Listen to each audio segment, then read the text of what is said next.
Okay, and thank you for joining us this morning. I wanted to share a few things with you and then give you time to talk to each other about how things are going with the hotspots. Of course, something that's on all of our minds is what's going to happen with the budget next year as our federal funding is wrapping up, and we're looking forward to fiscal year 24 in July. And as I said in a recent email, the Education Subcommittee did approve a decision package to include $400,000 a year for the next biennium, so for the next 2 years, $400,000 a year in one-time only funding that would fund most of the ongoing costs of the hotspot program. There was a smaller supplementary decision package that would have added a little bit more funding, but that one didn't come out of the committee, but the 400,000 takes care of the bulk of it. That's one time only. And the what we're hoping for at the state library is we are anticipating some federal funding coming to Montana under the Digital Equity Act, and we think that this would be a very appropriate use of those funds. So if this state funding gets through the legislature, we hope that will serve as a bridge for the program while we're waiting to have the opportunity to apply for those Digital Equity Act funds.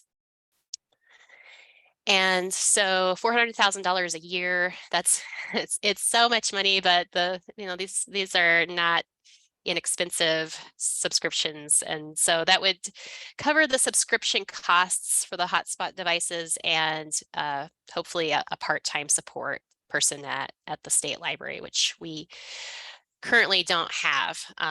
You might remember we used to have a part-time person, and we would like to have somebody manage the program next fiscal year. So what would not perhaps be part of the budget would be a regular ongoing accessory replacement budget. So the things like batteries, cords, those kind of things. I recently asked people to send in their requests, and I understand that these devices a lot of them seem to be coming to their end of life at the same time. And so we had about $15,000 in replacement requests, which we're going to try to cover everything. We're kind of on hold right now as our accountant is wrapping up our ARPA expenditures and finding out what our balance is to cover those. So if you requested new hotspots, I'm waiting for the green light to order those. I did get the shipment of batteries and cords and things in. Actually, just this morning, I was told that stuff has come in. So if you requested those, I'll get those out to you soon. But hotspot replacements, it's going to be a little bit longer. So I appreciate your patience as we figure out what our budget is for those items.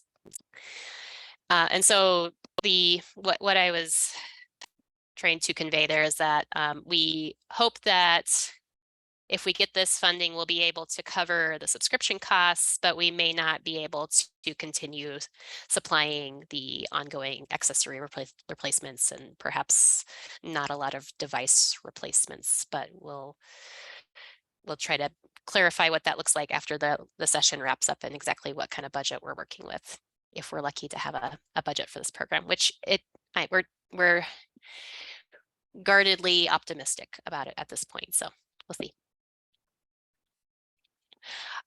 I wanted to also quickly share the responses to the hotspot questionnaire that a lot of you responded to. We got 64 responses, so that's pretty great. And this was important to us as we started thinking about, well, what are we going to do if we don't get this funding? We have to help the libraries that want to continue the program to transition to perhaps local contracts or paying into a state contract or something like that. So we wanted to find out who would be interested and what kind of budget you might have to sustain the program if we didn't have sufficient funding for the state. And so kind of a summary of the responses. Most of you said that the program is very important or somewhat important. So 64% said very important, 23% somewhat important, 5% were neutral. And then I thought it was interesting that 8% said that the program is not important or somewhat not important. And so I'd like to find out more about that. I'm guessing that nobody here feels that way because you're here, but if you do, it would be interesting to talk to you about that later. The second question was about budget, and if we were not able to fund the program, would you continue to budget for hotspots? And most of you said either no or maybe, which would be contingent on ongoing funding, of course. 20% said yes. But then among those who said yes, most said we would not be able to support the same level of hotspots that we have now. So 63% said fewer hotspots. Only 3% said more hotspots, and 11% said probably the same number, and then 23% were unsure. And that's, again, probably due to uncertainty about the funding source. And then we did have a question about the funding source. And basically, most of you said you would need to find full or partial funding elsewhere to continue the program. And so we were glad to have that data. It helps us with our testimony and talking to the legislature. So this is great data to have as we continue those conversations with our legislators.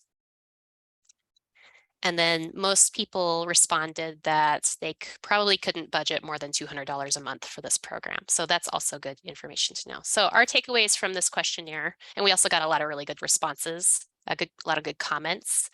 And I think I told you all that we used some of those comments in our outreach that we used to our legislative subcommittee. So takeaways were, we have 8% of libraries that said the program is maybe not so important. Some of the comments reflected that, well, it was really important during the pandemic, but use has tapered off. Or a lot of people said, we see the same few people coming in to use them over and over again. So that's, that's something that we might want to talk about if we're going to continue the program next year, how we might change our CERC policies to maximize our use of the devices where they're needed. And then, of course, funding support is essential to sustain the program for most libraries. So that's kind of what I got out of this questionnaire. So thank you all for taking the time to fill that out. I had another thing to show you because this got me to thinking about the holds ratio and thinking about libraries that say they are not using the program as much.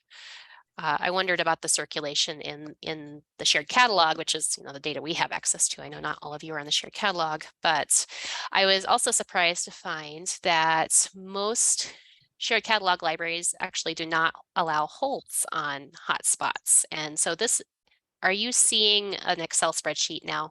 I forget that Zoom doesn't always move to a different application. Or do I need to? No spreadsheet. Okay, thank you. I will share the spreadsheet so you know what I'm talking about. Holds ratio. Okay, there. So you should now be seeing an Excel spreadsheet. And this was a report run for me by shared catalog staff on holds ratios by library for hotspots. And this might not be perfect data because it depends on how people are cataloging their hotspots, but this is what we could find out.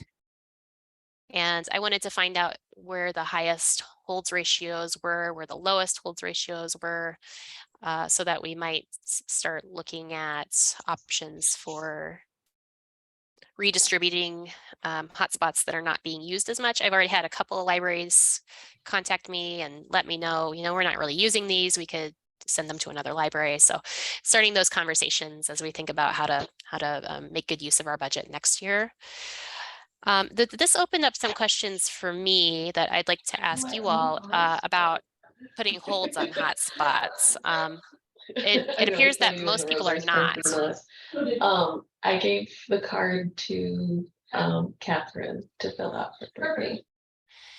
And so if you're not placing holds on hotspots, or not allowing holds. I wanted to know why not, and how does that work for you? How do you manage that in your library? Is there not a demand for, are people not on a wait list, or it's just not necessary?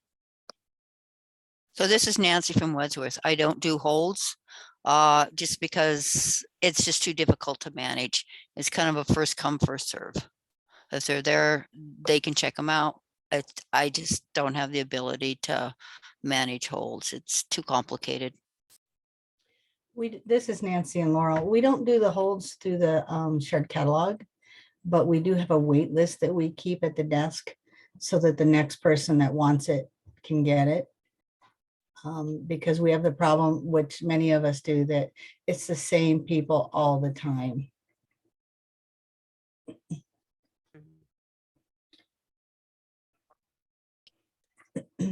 List says first come, first serve, and then Caleb and Renan says holds are allowed, but difficult to work. We never know if the hotspots are coming back. Yeah, that's another issue.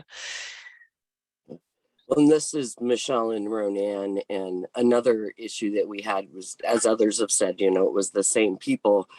So we moved our policy to where checkout is a week, and then they have to wait another week before they're allowed to check it out again. But we also don't have as high a demand right now.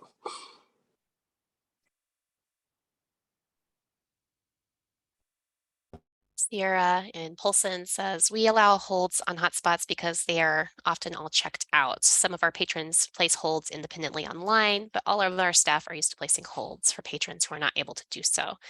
And Colleen says, Harlem also has a waiting list at the desk. That's interesting to know. Jonna says, we tried doing holds, but I never figured out how to place the holds for specific units, holds on Neiman or Verizon. So we went to a hold sheet. And Tiffany and Conrad says, we did the same as Michelle, place holds, then suspend holds for a week until someone returns one. Brittany in Lewistown says, we began allowing holds a few months ago and have interestingly seen much more use once we did so. And Sheila in Roosevelt County says holds are allowed here. So it sounds like you might be doing kind of more of a locally managed. Oh, Jody says we place holds at the desk. Okay, well that's helpful to know, because looking at the report, it seems like most people are doing first come, first serve, but that may not necessarily be the case.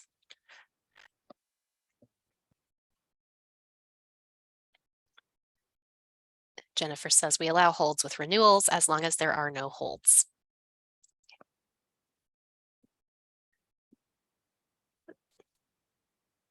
So it would be in planning for next year. It would be really helpful to get a sense of if you're not in the system doing holds, do you have a sense of what your holds ratio is and how long people are having to wait for hotspots, and so that we can look at the whole system and try to balance out the demand. Not that we want to take any hotspots away from people who are using them, but there seem to be some underused devices in the system here and there. So like that 8% of folks who don't think it's real valuable, we could move those around to where they're very much needed.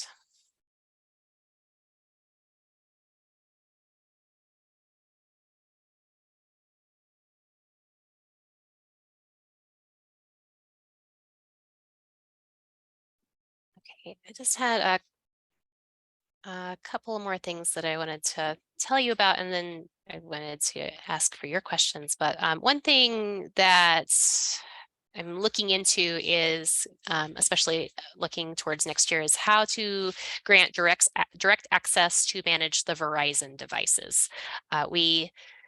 In case you didn't know, we were able to grant direct access to manage the T-Mobile devices for most people, and that seems to be working pretty well for most people.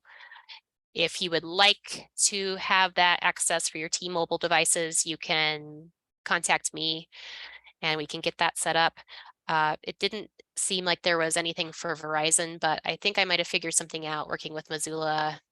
We might have found a way to make that happen. So, and Nancy says we still haven't been able to get direct access. Okay, I will check on that, Nancy, in Laurel. But if you would like to have access to manage your own Verizon devices, you can send me an email and we'll experiment and see if that will work for you. If that's not something you want to bother with, you can send an email to the hotspot support and we can get that taken care of. But I have noticed the number of emails we've got about T-Mobile has really gone down a lot since we started doing that. So just let me know about that. Sierra says, we've used their direct access and has helped hotspots come back on time a lot faster.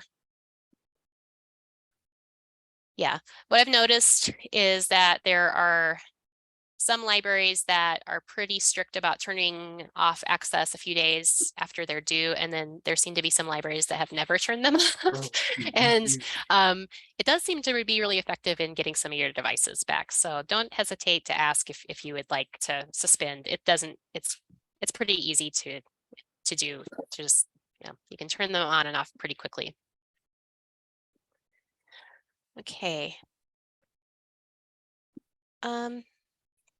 Those are kind of all the updates that I had to share with you. And so I just wanted to ask if anybody has questions or thoughts or any cool things that you wanted to share about your hotspot program at your library. I'm going to mute myself.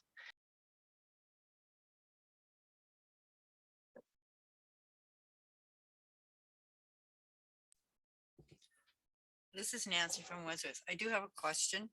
So if the funding in the future, this 400,000 doesn't include money for accessories, would you be able to help us provide a avenue to obtain those accessories on our own? Because I'll be honest, I wouldn't know exactly how to go about that. You mean kind of the So if I needed a cord or specs battery, for what you would,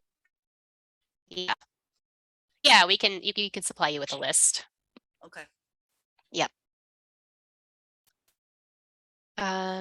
Oh, Caleb brings up a point about the T-Mobile interface. When I give a device a season or temporary suspend, it will eventually become active again on its own. Yeah, they will do that, which is kind of annoying, isn't it? When I was trained to do this, I was told to put the activation date like 3 months out, but really I think you could put it out as far as you, if you basically want to suspend it indefinitely, I think you could put it out as far as you want, because yeah, they will become active again. And I think the point of that is to remind you that, hey, this device exists, and if it hasn't come back by now, it might not come back. And then at that point, we'd probably want to cancel it. This is Michelle from Ronan as well. I'm wondering, circulation wise, what other libraries are experiencing with returns. We're having a very high percentage of what we're referring to as partial returns. So like we'll get the hotspot back in a completely different case, maybe with or without the cord, or and how do we, it's pretty much useless if we don't have extra accessories sitting there. But also, how do we track that effectively and use the hot spots that are returned without accessories? I don't know, I'm not wording it very well, but are other people having this issue?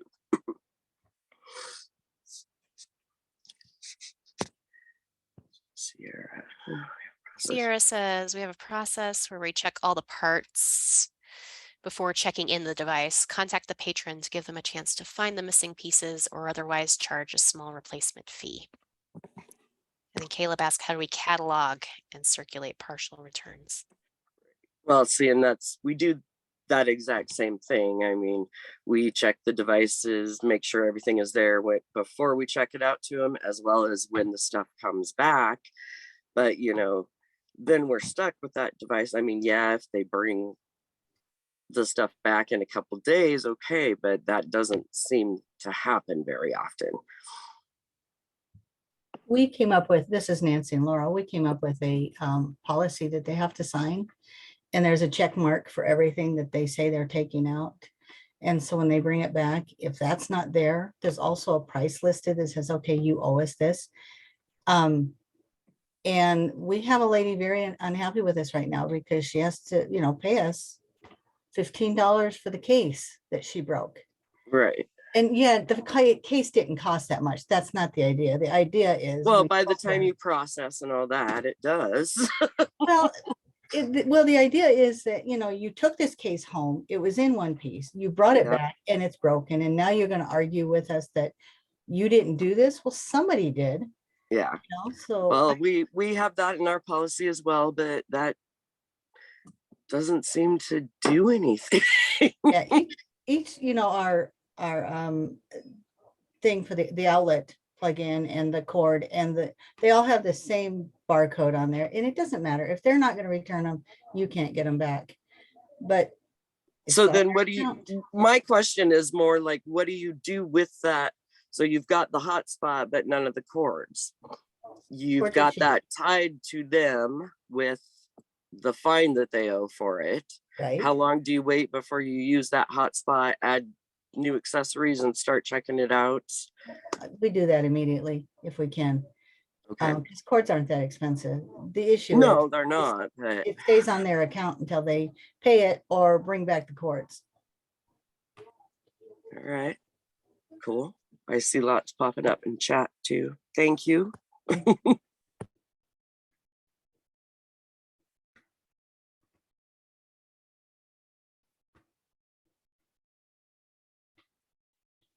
Yeah, I was just checking on the hotspot project page. We have some sample policies there, but we could probably add some more as well that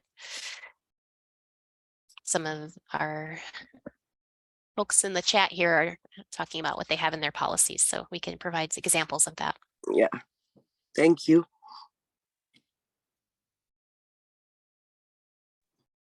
This is Tiffany and Conrad. I might be getting into the minutia of circulation, but we have been having an issue with a few different patrons. They're the ones that want the hotspot all the time, basically. What we have, the process we've gone to is we stopped renewals, and then we said that they needed to wait a week before getting back on the renewal list or back on the hold list. And what I ended up having was a man who would put every member of his family on the hold list. And so he'd return his and want to pick one up for his son, or return his and want to pick one up for his wife. And then what we did was we said, you know what, only adult accounts need to check out devices. So let's lock it down a little bit more. We don't need kids walking around out with our hotspots. So now it's just him and his wife. And then and his wife isn't using it, clearly. It's him. And so then we said, if the person whose account is checking it out needs to be the one picking it up. And I got a lot of words from him about that. And does anybody else have any super specifics that they go into regarding that kind of thing? Or I don't want to start limiting households to hotspots or things like that, but I don't know. Nancy and Brittany say they allow, I think Brittany is agreeing with Nancy, that they only allow one per household address. I'm wondering, how do you manage that? Well, okay, so we have this issue with this certain house in Laurel that, well, let's be honest, it's a local flop house. But we were having a number of people come in and getting library cards. And I quickly realized they all had the same address. And after the first hotspot never came back, I said, no more to that address until everything was brought back. It finally came back. So we will only do one address that can allow hotspot holds or hotspot checkouts, because otherwise you get like you have a family of 5 and they all have a hold on it. And who else is using it then? And we only let that one person come and pick it up, and I don't care who brings it back, but only that person that has a hold can pick it up. So I have a question about that particular part of it. Sorry, this is Michelle and Ronan. Only letting the person with a hold come pick it up. Is that your typical circulation policy? Not for books so much. It's more just for the hotspots because this is a pretty expensive electronic device. I mean, let's be honest, I don't have $100 book on the shelf. Right, right. Well, we have a couple, but And not for checkout. yeah. It just, I don't know, because I've been thinking along that too. How much of our separate hotspot policies that we all have should be worked into our regular circulation policy? Good question. We're working on that right now. And I'm not judging you because we don't No. have it in ours either and do separate things with hotspots, but it just dawned on me that could we get in trouble for that kind of thing? Well, doesn't patron privacy require that whoever has the card is the only one that can use that account? So whether if your book's the only people who can use that card to check out a book, wouldn't that also roll over to who checks out the hotspots? But we're talking more holds, and the person coming in to pick up that hold, whether it be a book or a hotspot, what does your regular circulation policy say?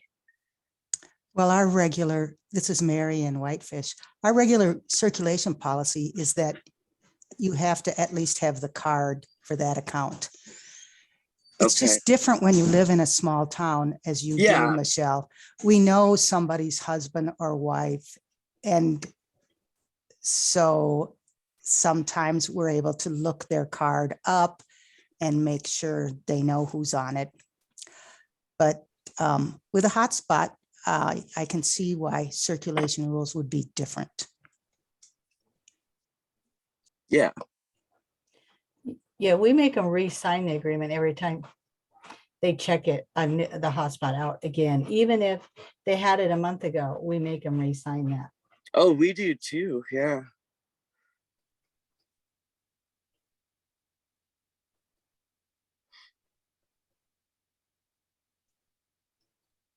This is John. A lot of comments in the chat about Mhm. circ policies and whether or not you allow somebody to pick something up for someone else.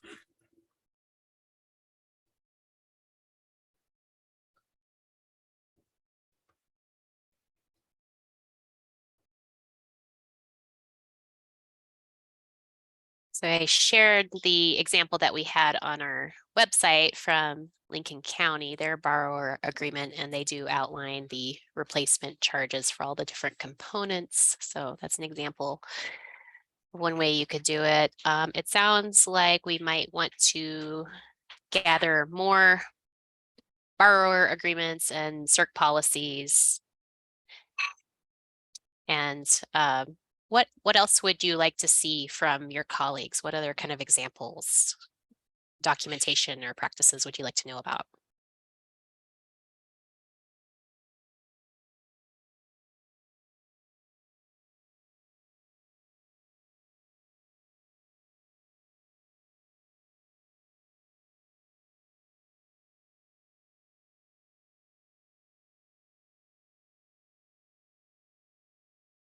Well, this is Michelle and Ronan again. I would also like to kind of see how everything is dealt with on the back end side of it. So, we've got the policies, but then what's the procedures for staff to deal with those policies and enforce those policies?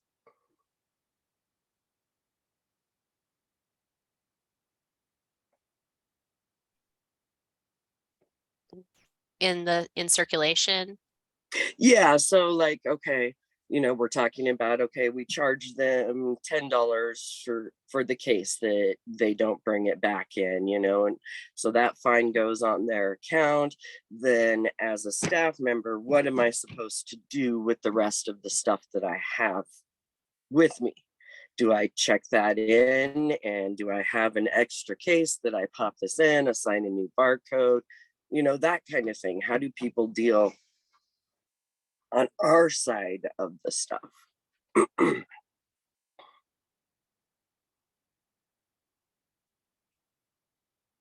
Okay, that's a question that we can ask. And if anybody has thoughts about that now.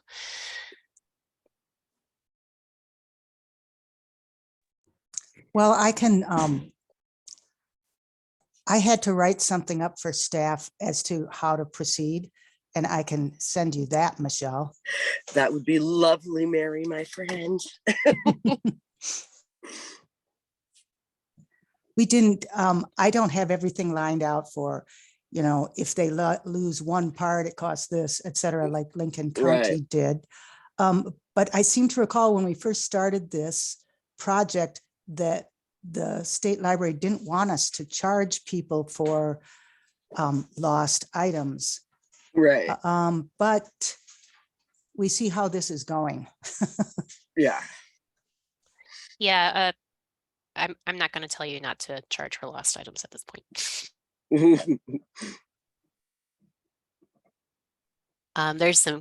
There's a conversation in the chat about batteries, and is there a policy on battery replacement? Oh, battery. Yeah, the extreme temperatures do seem to make the batteries expand.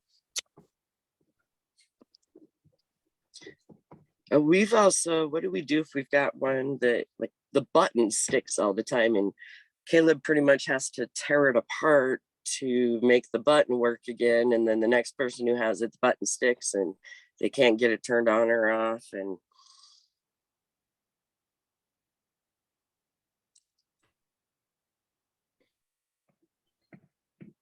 So Kara, do you have, those of us that have asked for replacements on things, do you still have that list?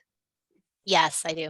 I know, because we have two, I think we've asked for replacements, but now with this battery that we just got yesterday that I said, no, take it to Verizon. I don't want that in the library. I don't need a fire.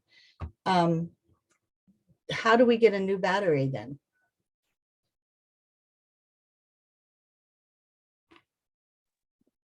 I didn't buy Well, one last did night. you order a battery, or No, did you this ask is for a bat? No, this is the first battery we've had go bad. Okay. If you just send in a request, and if I have the budget, I can order a battery for you. Okay, Batteries run about $20. okay. I might just purchase a battery under our regular computers and supplies things. I can do that. It's just the whole paying the monthly hotspot fee that crippled my budget. Yeah, they're expensive. So Caleb put in there alibaba.com. What is that about? That was a joke. They were someone was asking where would I buy a battery, and I was like, Alibaba. It's a bad site to buy stuff. Oh, okay. Well, I thought, well, maybe that's where we're supposed to go to buy it on our own. So if we went to like, say, Verizon or wherever, they would be able to provide us with like batteries or something like that. A good way to, I mean, if you're replacing something on your own with electronics, is to go on Amazon or Google and search the model number of the device, and then battery replacement in your search terms, the model number, battery replacement, and then you might find the specific battery that they're using for that device. Okay, thank you. Yeah, our business office orders things through Amazon.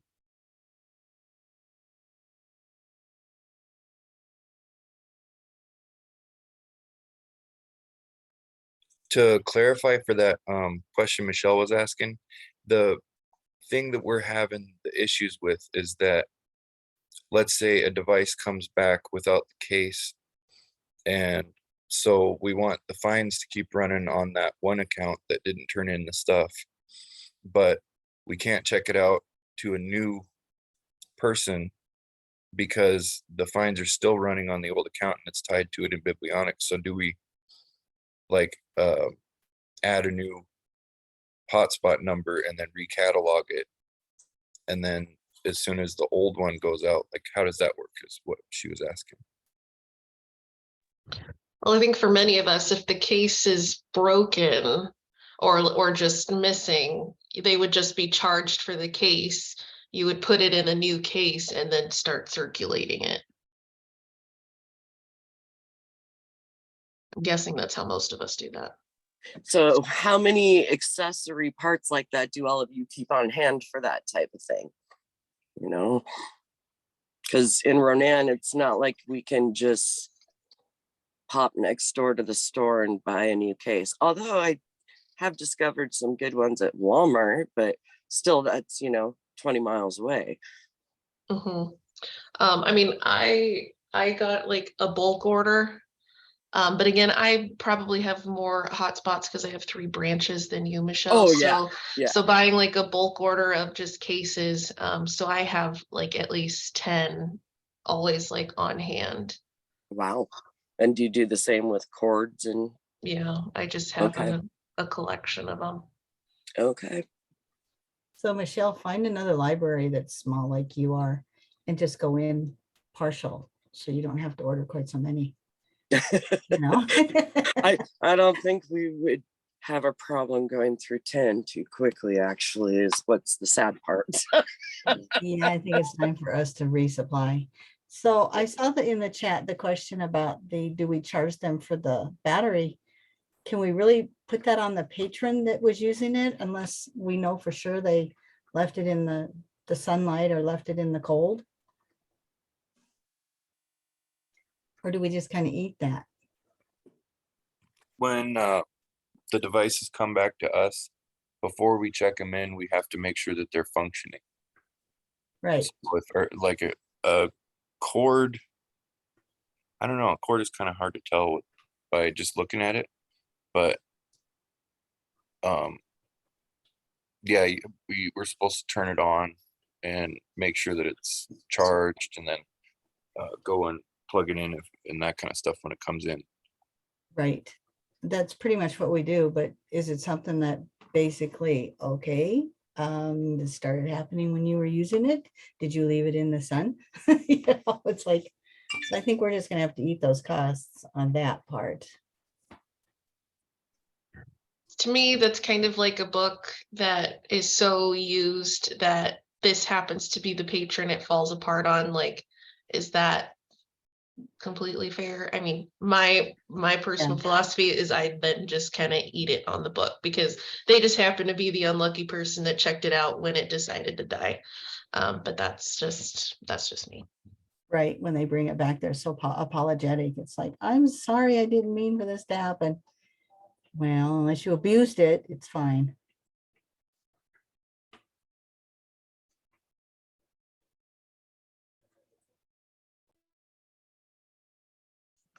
I'm sorry, I missed the beginning of this. And are people having the batteries with all kinds of hotspots, or is it just one brand?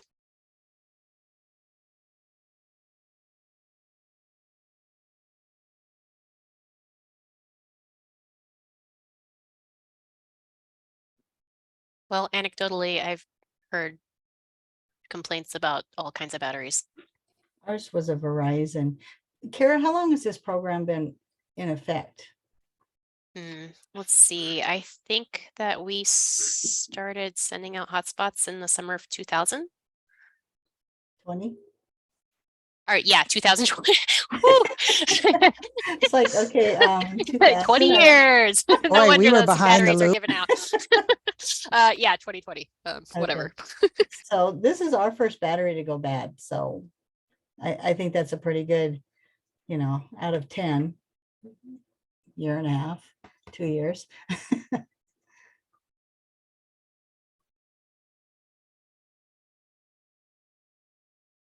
And this is Jonna, and I'm sorry I missed the first part of this discussion too, but what's the legislative action on the hotspot program? Will there be funding to continue to support this? I admit I haven't been keeping track.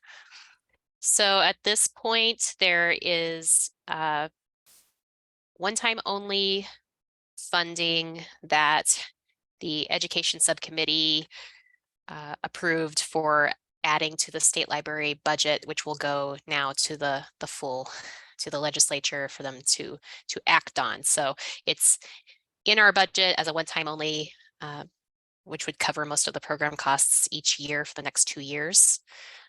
And so at this point, yes, so we're just waiting to see what happens with that.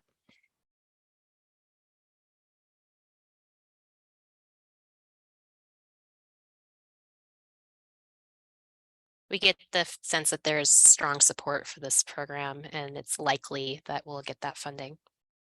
Estimate on when we will know. Well, hopefully the session will be over in a couple months. So we will definitely know by then. Yeah, we should have a pretty good idea in the next month or so.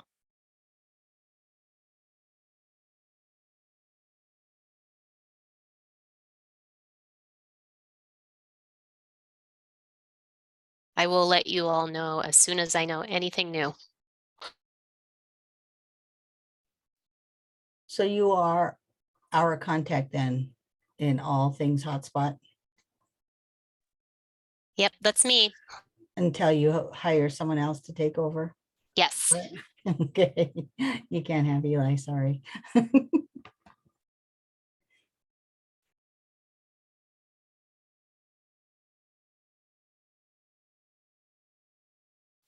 Anything else that anyone would like to discuss this morning?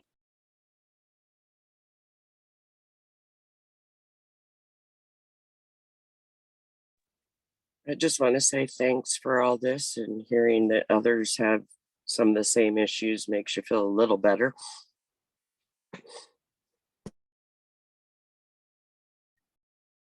So my action items coming out of this meeting are, I'm going to ask if anybody would like to share their excellent agreements or work policies pertaining to hotspots. You could send those to me. I'll get them posted on this page. Any other internal staff procedures for how you deal with delinquent or incomplete hotspot returns, things like that, that would be useful to your colleagues. We can post them here. This is wonderful to learn from each other. And wanted to remind you about this page here, which has a lot of that info. John Kilgour, who was managing this program before me, set up most of this. So some of it might need to be updated, and I'd be happy to add to this page. And then I'm also putting the email address in the chat where you can email me directly, but I'm not always at work. So if you email hotspotsupport@mt.gov, there is somebody else who monitors that mailbox when I'm away. So you'll get better service if you email that address, but also you can send it to me as well. So yeah, thank you all for. Oh yes, and the list of where you buy replacement parts, yes, we will send that out as well. I will say that I'm hopeful we'll be able to fill your requests through this fiscal year, but I'll let you know as soon as I hear from our accountant on that.